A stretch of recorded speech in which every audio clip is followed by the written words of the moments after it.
puissance, ton règne, ton autorité.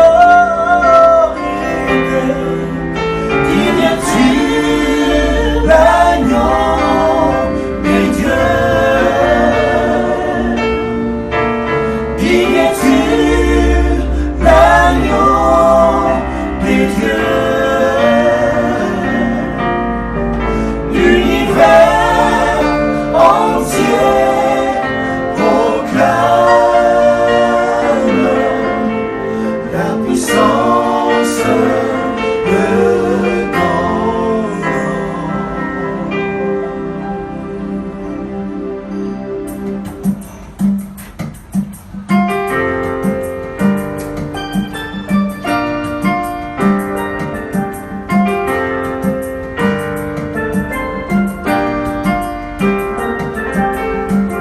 Si tu veux les louer, sache qu'il faut que tu les fasses avec le cœur. Si tu veux les louer, lâche les pensées qui t'attachent et te font peur. Si tu veux les louer, aime ton âme sœur aussi et ton voisin. Si tu veux les louer, sème le vent que tu récolteras demain. Pas besoin de diplôme, pas besoin d'acteur. Juste aimer son nom et son Esprit Saint. Et l'on devient fou, fou de ce Dieu-là. C'est mon Dieu d'amour, mon Dieu tout en moi. Je veux le louer. Oh, oh, oh, oh, oh. Je veux le louer. Oh, oh, oh, oh, oh. Je veux le louer. Oh, oh, oh, oh. Je veux le louer. Oh, oh, oh. Je veux le louer. Oh, oh, oh.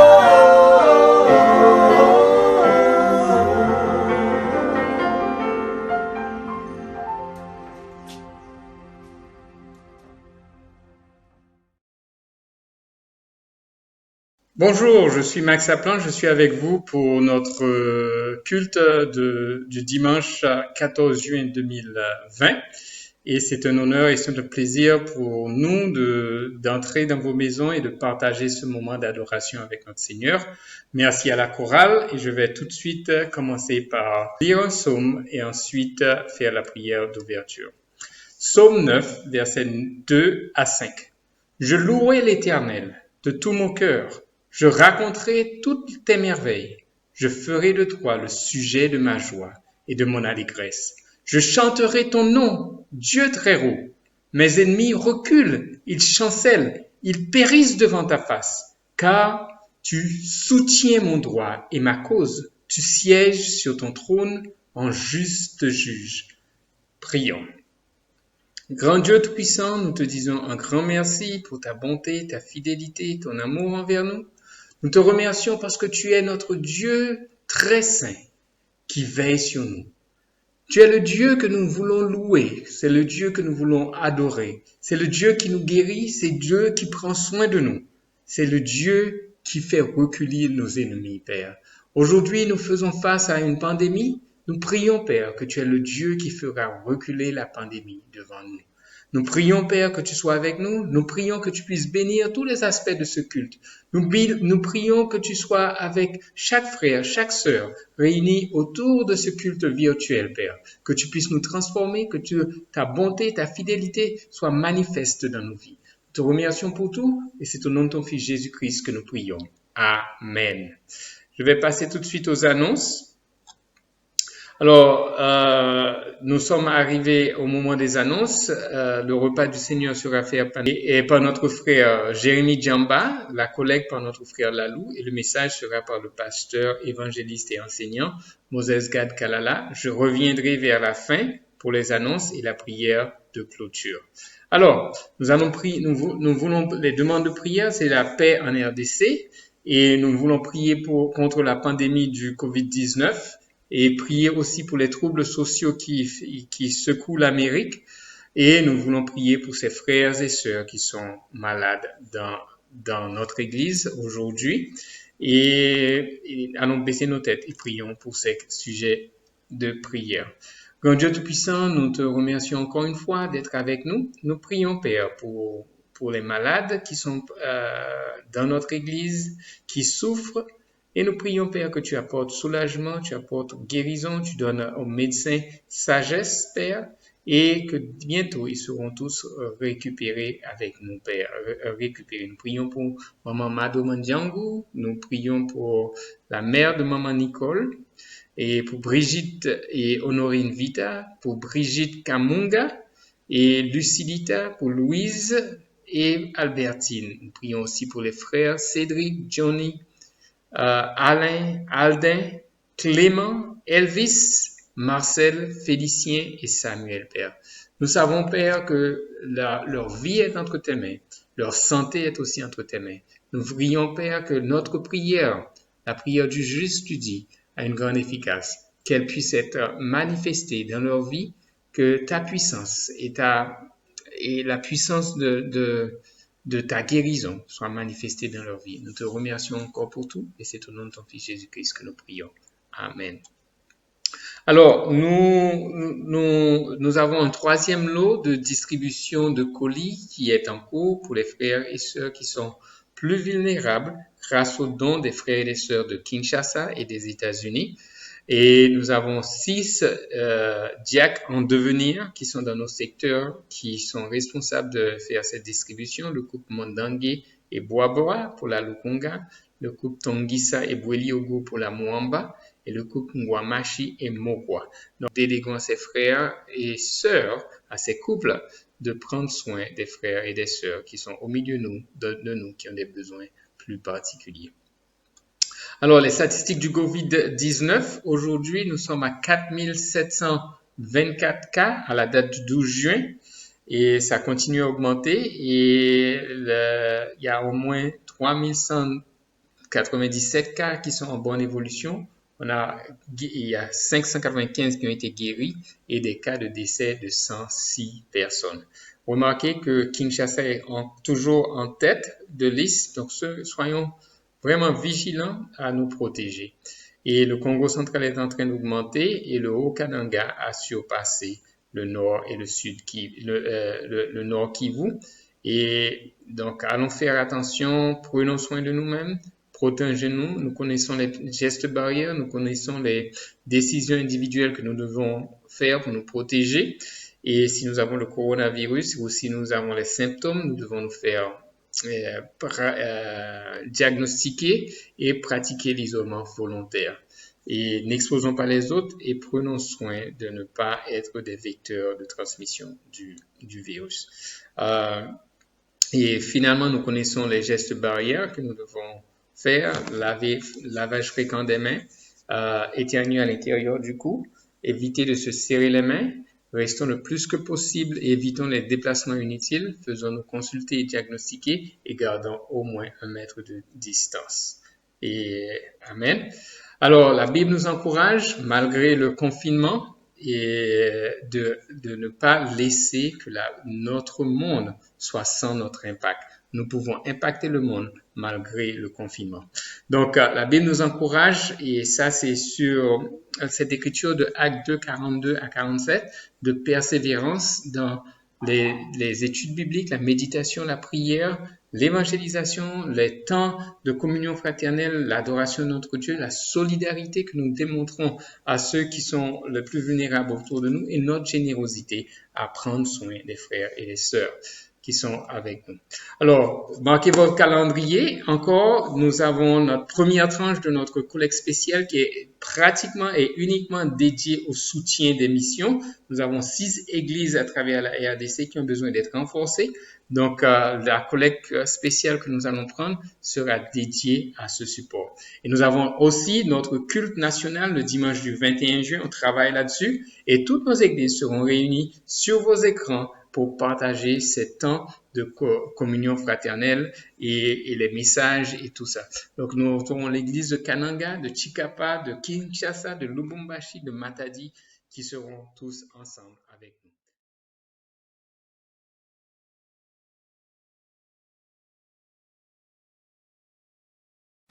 Bonjour l'Église, je suis Jérémy Djamba. Personnellement, je remercie Dieu pour cette opportunité qu'il m'offre. C'est lui de nous encourager autour du repas du Seigneur, nous réfléchir sur la croix de Jésus-Christ. Et nous allons aller rapidement dans la Bible, où nous allons lire dans le livre de Philippiens, chapitre 3, le verset 17, jusqu'au verset 19. Alors, nous allons lire. Je lis. Soyez tous mes imitateurs, frères, et portez le regard sur ce qui marche selon le modèle que vous avez en vous. Car il y en a plusieurs qui marchent en ennemis de la croix de Dieu. Je vous en ai souvent parlé et j'en parle maintenant encore en pleurant. Leur fin sera la perdition. Ils ont pour Dieu leur ventre. Ils mettent leur gloire dans ce qui fait leur honte. Ils ne pensent qu'aux choses de la terre. Alors, mon frère, ma soeur, nous comprenons que c'est l'apôtre Paul qui parle et qui nous interpelle, qui nous encourage, c'est vrai, à l'humilité par rapport à sa façon d'aimer Dieu, par rapport à sa façon de considérer la croix. Et il évoque encore un point très important. Nous savons tous, frères et sœurs, que la croix, c'est un acte d'amour que Christ a manifesté, pour que nous soyons sauvés. Et l'apôtre Paul affirme que certains d'entre nous sont en train de marcher en ennemi de la croix. Et en même temps, il révèle aussi les attitudes de ceux-là aussi, qui se comportent contrairement à la croix, qui se comportent en ennemi de la croix. Et il dit, ceux-là qui sont ennemis de la croix, les gens qui sont basés sur eux-mêmes, que nous puissions toujours mener le même combat. C'est vrai, c'est lui de rester soumis à la parole de Dieu. Car Christ s'est sacrifié pour nous. Il s'est sacrifié pour que nous n'obéissions pas à nos désirs de la chair. Mais nous avons besoin de rester chrétiens, d'avoir un style de vie qui est relatif à celui d'un chrétien. Et c'est là que l'apôtre Paul nous encourage. Mon frère, ma soeur, est-ce que la croix de Jésus-Christ a toujours de l'impact sur notre vie? Que nous aussi nous aimions les autres, comme Christ nous a aimés. N'oublions pas nos engagements, mon frère, ma soeur. Restons forts. Et c'est ça que le petit message que j'allais à nous partager, mon frère, ma soeur. Que Dieu nous bénisse. Restons sages. Amen.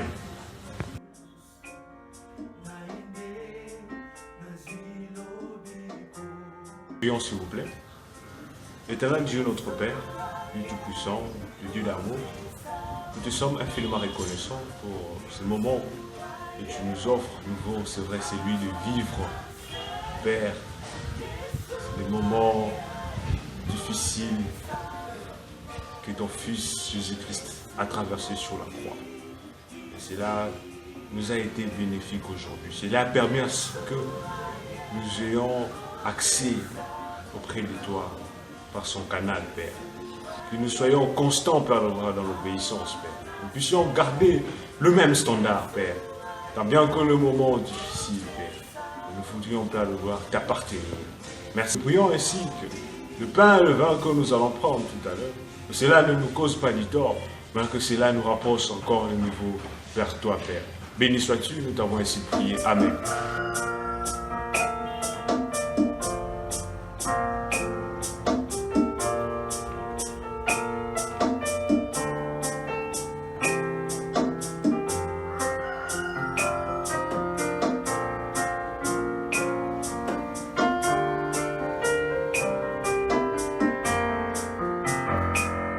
Masia alininga mingi tikana yemera yenze moyo akufela kingai naekusu naende nazwilo biko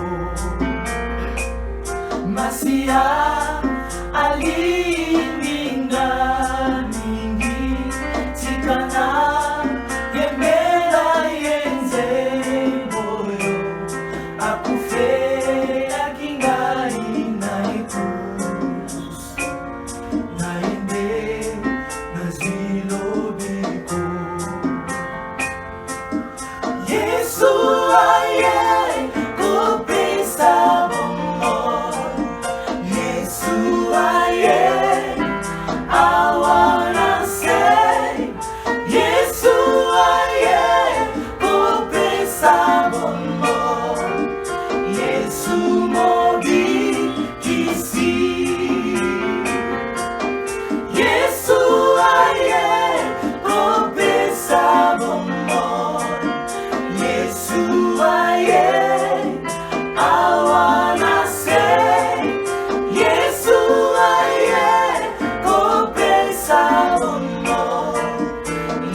sous mon lit ici.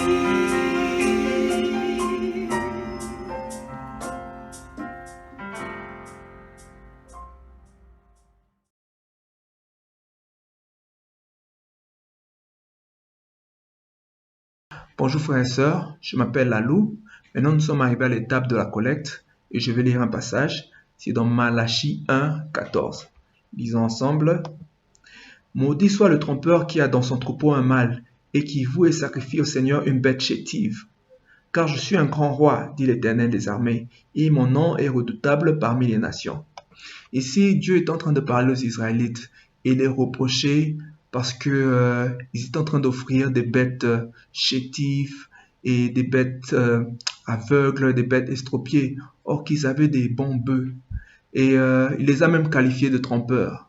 Et ce passage nous interpelle aujourd'hui parce que nous devons aussi nous demander nous-mêmes, sommes-nous réels, authentiques avec les collectes que nous sommes en train de donner? C'est-à-dire, je parle de notre collecte normale, notre collecte spéciale que nous allons donner le 5 juillet, ou bien même notre collecte des pauvres que nous donnons aux frères et sœurs qui sont dans des situations vulnérables. Et la question à se poser, c'est, vous savez que on ne peut pas cacher à Dieu. Dieu voit nos poches. Est-ce que nous sommes en train de donner en fonction de notre capacité, en fonction de nos revenus? Et il y a une chose qui a été observée quand la pandémie de Covid-19 a commencé, c'est qu'il y avait une panique. Les gens étaient en train de vider les magasins. Et encore plus spécialement, ils étaient en train de les vider avec papier toilette. C'était la première chose que vraiment les gens étaient en train de prendre. Et il y avait même, les gens même se battaient pour ça. C'est-à-dire c'était vraiment, ça n'avait pas de sens parce que même quand on observe, on ne mange pas le papier toilette. Mais c'était juste un instinct et que les gens étaient en train de juste accumuler même plus dont ils en avaient besoin. Et maintenant, c'est à nous aussi de nous interpeller nous-mêmes et nous demander, c'est vrai qu'il y a eu cette crise, tout ça, de Covid-19, mais comment est-ce que nous sommes en train de donner? Est-ce que nous faisons confiance à Dieu qui va prendre soin de nous? Ou bien est-ce que nous sommes en train de juste quoi, de fermer nos mains, fermer nos mains en égoïsme? Et nous savons que, il faut savoir que Dieu nous attend au rendez-vous. Nous avons des responsabilités envers l'Église. Nous attend au rendez-vous avec notre collecte normale, ou bien même notre collecte spéciale, ou même tous nos collectes. Et maintenant, nous devons nous demander, est-ce que ce que nous allons donner, ce sera quelque chose de chétif? Ou bien est-ce que ça sera quelque chose qui vient de notre cœur et parce que nous avons été vraiment authentiques et sincères avec Dieu et nous allons vraiment faire tout de notre mieux. Alors, je voulais juste nous laisser avec ces quelques pensées et je vais prier. Seigneur, nous te remercions, Seigneur, pour la grâce que tu nous donnes de pouvoir donner.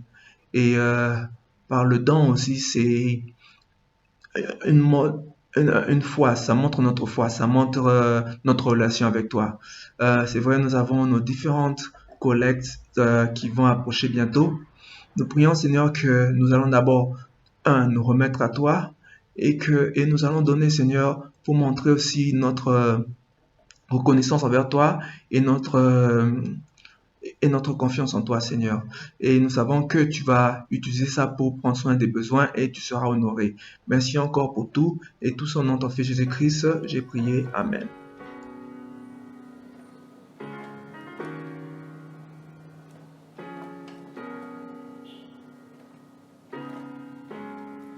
Matondo mingi kolo, matondo mingi, matondo mingi kolo, matondo mingi. Accenti sana Bwana, accenti sana, accenti sana Bwana, accenti sana. Ozwa lokumu kolo, ozwa lokumu, ozwa lokumu kolo.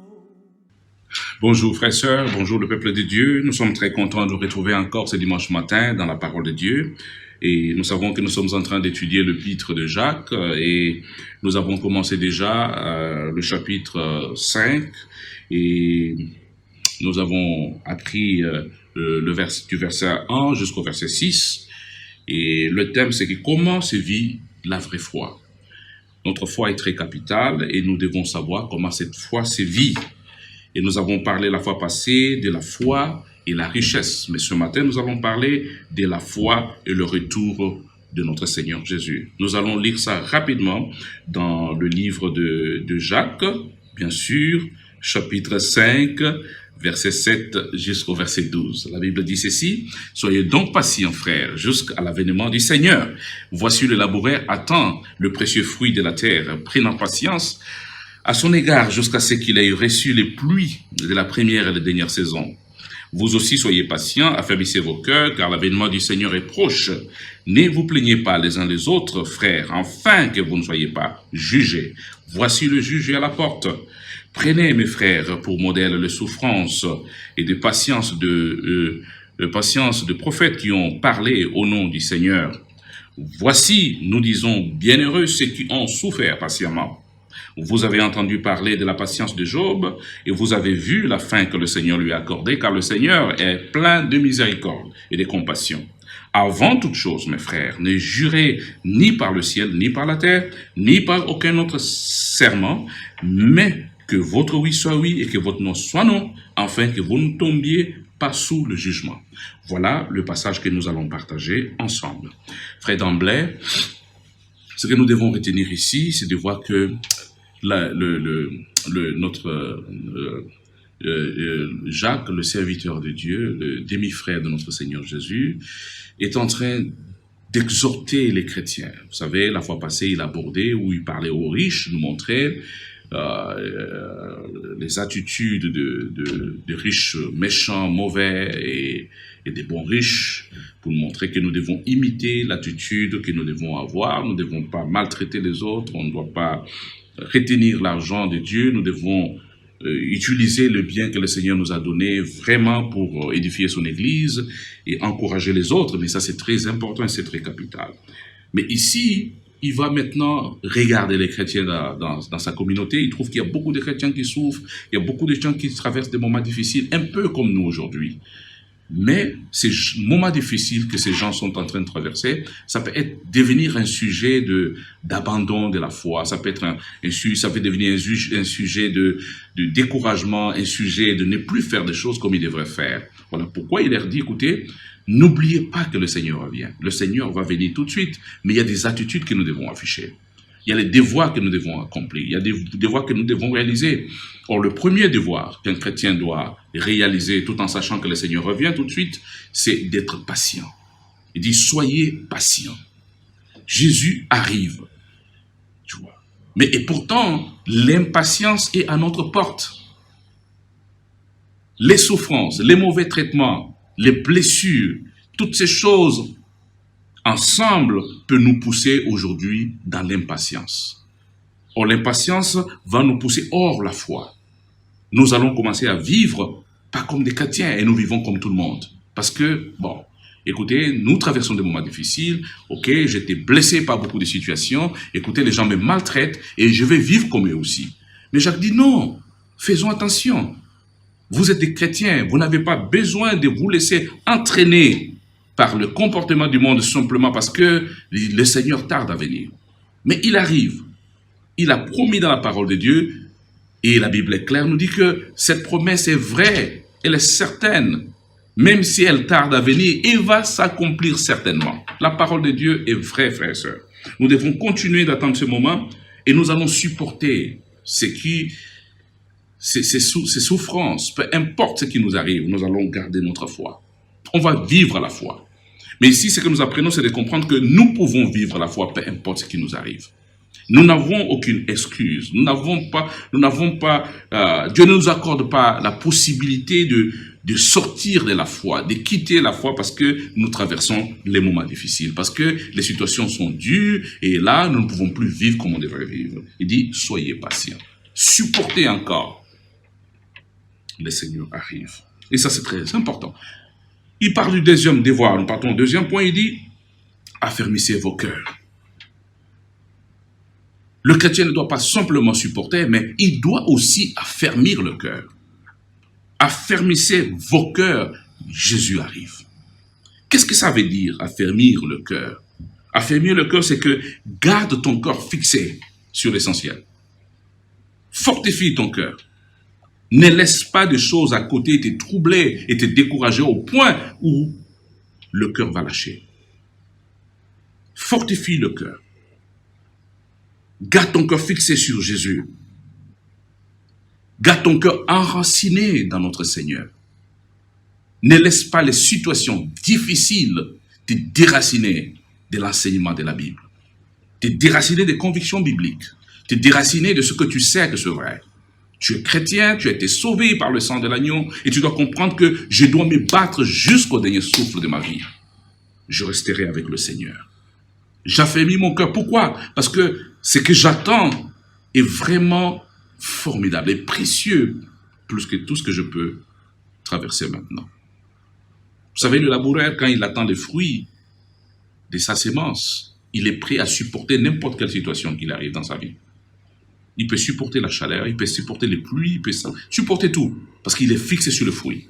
Et nous aussi, nous sommes fixés sur le fruit. Le fruit, le retour du Seigneur. Jésus a dit, quand il va venir, il va nous prendre et nous serons avec lui. Et ça, c'est quelque chose de formidable. Le bonheur que le Seigneur nous réserve est plus que tout ce que nous sommes en train de traverser maintenant. Et le bonheur de ce monde est éphémère. Et tout passera. Mais nous ne pouvons pas brader notre foi à cause de ce bonheur éphémère. Nous avons besoin de comprendre que nous gardons notre foi fixée sur Dieu pour que ce que le Seigneur nous réserve. Le troisième point, il dit, ne vous plaignez pas les uns les autres. Frères et sœurs, vous savez, si nous ne faisons pas l'effort de nous garder fixés sur Jésus, nous pouvons tomber facilement dans les plaintes. Nous pouvons tomber facilement dans le murmure. Nous pouvons tomber facilement dans le fait de pleurnicher, de nous lamenter. Or que la Bible nous dit que ne vous plaignez pas les uns les autres. La souffrance peut nous amener à être fixés sur nous-mêmes et commencer à nous plaindre de tout et penser même que c'est les autres qui sont à l'auteur, qui sont à l'origine de ce que nous traversons. C'est les autres qui sont responsables de nos problèmes, de nos difficultés. Et à longueur de journée, nous allons commencer à blâmer les gens, nous allons commencer à accuser les gens, et ainsi de suite. Mais la Bible nous dit, écoutez, ne vous blâmez pas les uns les autres. Restez fixés sur le Seigneur. Il a dit dans la parole de Dieu, venez à moi, vous tous qui êtes fatigués et chargés, je vous donnerai du repos. C'est très important. Et si nous avons des soucis, si nous avons des inquiétudes, chez qui est-ce que nous allons partir? Nous allons partir chez notre Seigneur et nous allons nous décharger de toutes ces choses. C'est vrai, les moments sont difficiles. Je reconnais cela, frères et sœurs. Je sais que l'économie de beaucoup de pays est en train de s'écrouler. Je sais que le petit business, les affaires, même le travail de beaucoup de personnes, il y a ceux qui ont perdu le travail, il y a ceux qui ont perdu leurs affaires, ainsi de suite. Toutes ces difficultés arrivent. Mais vous voyez, ces choses ensemble, ça peut nous amener maintenant à nous plaindre. Ça peut nous amener à murmurer. Mais n'oubliez pas ce qui est arrivé aux enfants d'Israël. À cause des murmures, à cause de plaintes, ils ne sont pas entrés dans la terre promise. Beaucoup sont restés dans le désert. Simplement parce qu'ils ont passé tout leur temps à murmurer, à se plaindre. Mais la Bible nous prévient aujourd'hui. Nous dit, gardons-nous de murmures. Gardons-nous de plaintes. Restons fixés sur Dieu. Comprenons que ce qui nous arrive, le Seigneur sait pourquoi il permet toutes ces situations. Ça, c'est très important. Voilà pourquoi, quand vous lisez le contexte de Jacques, il dit clairement, quand vous partez, il dit, prenez pour modèle des souffrances et des patiences des prophètes. Ce qui nous arrive aujourd'hui, frères et sœurs, nous ne sommes pas le premier. Il y a des gens qui sont passés par là avant nous. Il y a les aînés qui ont souffert. Et quand tu parles des prophètes, moi je vois Jérémie. Jérémie a vraiment souffert. Si vous partez dans la Bible, vous allez voir Jérémie chapitre 20, verset 21-2. Comment cet homme a souffert. Si vous lisez même Jérémie chapitre 32, verset 2, vous verrez que Jérémie a souffert. Il s'est retrouvé en prison, il était malmené quand Babylone vient envahir Juda. Mais Jérémie a connu des moments difficiles. Difficiles vis-à-vis de ses propres frères, ses compatriotes. Mais, qu'est-ce qu'il a fait? Il a gardé sa foi. Il a continué de prêcher la parole de Dieu. Il est resté fixé sur Dieu. C'est la même chose. Nous pouvons traverser des moments difficiles aussi aujourd'hui. La seule chose que nous devons retenir, c'est qu'il faut que je reste fixé, il faut que je continue à faire ce que je sais que c'est juste. Je dois lire la Bible, je dois prier, je dois étudier la Bible avec les gens. Je dois aider un grand nombre de personnes à connaître le Seigneur. Ça, c'est très capital. Ne laissons pas les problèmes, les difficultés nous voler la foi. Le Seigneur est proche. Il y a une autre personne dans la Bible qui a souffert. Prenons le cas de Job. Nous connaissons Job. Comment Job a connu les difficultés? Si vous lisez Job chapitre 1er, verset 13, jusqu'au verset 32, 22 plutôt. Job chapitre 13, verset 22, c'est vraiment un long contexte. Mais je peux le résumer tout de suite. Le contexte nous parle de la souffrance de Job. Job a perdu tout ce qu'il avait en un seul instant. Job a perdu, il a perdu ses bœufs, il a perdu ses ânesses. Job a perdu le mouton et ses serviteurs. Job a perdu le chameau. Mais c'est comme si ça ne suffisait pas. Et ce qui a clôturé et bouclé la boucle, c'était la mort de ses enfants. Et réunis dans une maison en train de manger, la maison est tombée sur eux et tous sont morts. Mais ce qui me marque dans ce passage biblique, c'est de voir que Job n'a pas péché contre Dieu. Malgré toutes ses souffrances, malgré toutes ses difficultés. Voilà pourquoi la Bible dit, regardez ce que le Seigneur lui a donné après. Pourquoi? Parce qu'il a su garder une bonne attitude dans les moments difficiles qu'il traversait. Ce qui fait la différence entre les gens du monde et les chrétiens, c'est que quand nous traversons des moments très difficiles, les chrétiens savent garder l'attitude spirituelle. Pourquoi? Parce qu'ils comprennent que la Bible dit en Romains chapitre 8, verset 28, que tout concourt au bien de ceux qui aiment Dieu. C'est important de comprendre ça, frères et sœurs. C'est Dieu qui dit dans la parole de Dieu. Le Seigneur est sérieux avec sa parole. Et nous ne devons pas jouer avec ce que le Seigneur nous dit.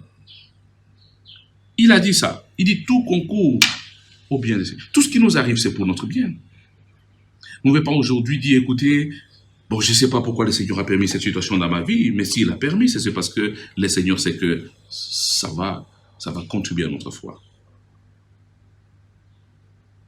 Romains 8, 28 dit, nous savons du reste que toute chose concourt au bien de ceux qui aiment Dieu, de ceux qui sont appelés selon son dessein. C'est nous, frères et sœurs. Donc si nous savons cela, nous gardons une bonne attitude.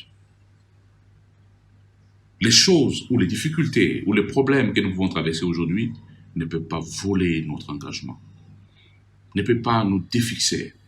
Toutes ces choses ne peuvent pas nous laisser à côté de la réalité. Le Seigneur arrive. Le retour de notre Seigneur, c'est le grand catalyseur qui doit nous motiver aujourd'hui à vivre notre foi. La foi doit être pratique aujourd'hui. Nous ne pouvons pas jouer avec ce que le Seigneur nous a dit. Il dit qu'il revient bientôt. Vivons la vraie foi. Que la souffrance et les afflictions et les situations malheureuses ne nous défixent pas. Gardons notre foi parce que le Seigneur arrive, frères et sœurs. Voilà tout ce que j'avais à partager avec nous. Que le Seigneur nous bénisse. Amen.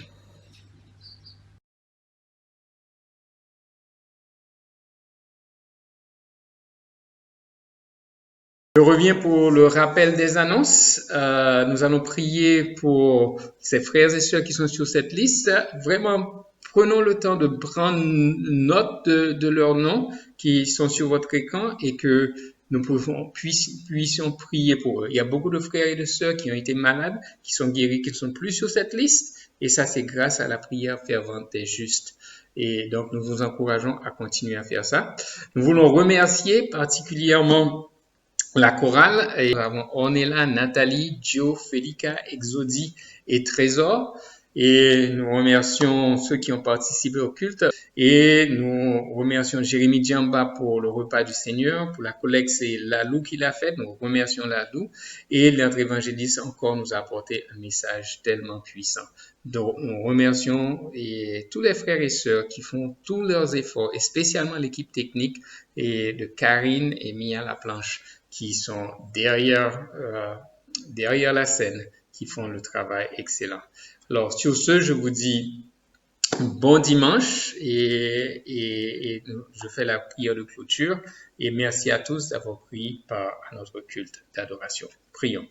Grand Dieu Tout-Puissant, nous te remercions infiniment pour ta bonté et ta fidélité. Nous te remercions pour le message que nous avons entendu ce matin. Nous te remercions pour la collecte. Nous te remercions pour le repas du Seigneur qui a été prêché, Père. Nous prions, Père, que chacun de ces messages que nous avons entendus ne nous laisse pas indifférents et nous propulse, Père, à vivre notre vie pour t'honorer et te glorifier, Père. Nous te remercions pour tout et c'est au nom de ton Fils Jésus-Christ nous prions.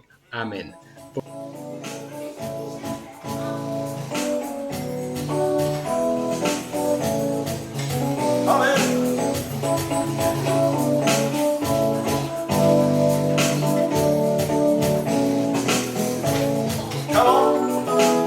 Le sauveur de l'humanité, le roi qui mérite nos louanges, unis dans la fraternité, nous venons lui rendre nos hommages. Le sauveur de l'humanité, le roi qui mérite nos louanges, unis dans la fraternité, nous venons lui rendre nos hommages. Célébrer sa victoire, la joie de son règne, célébrer, célébrer, célébrer son esprit.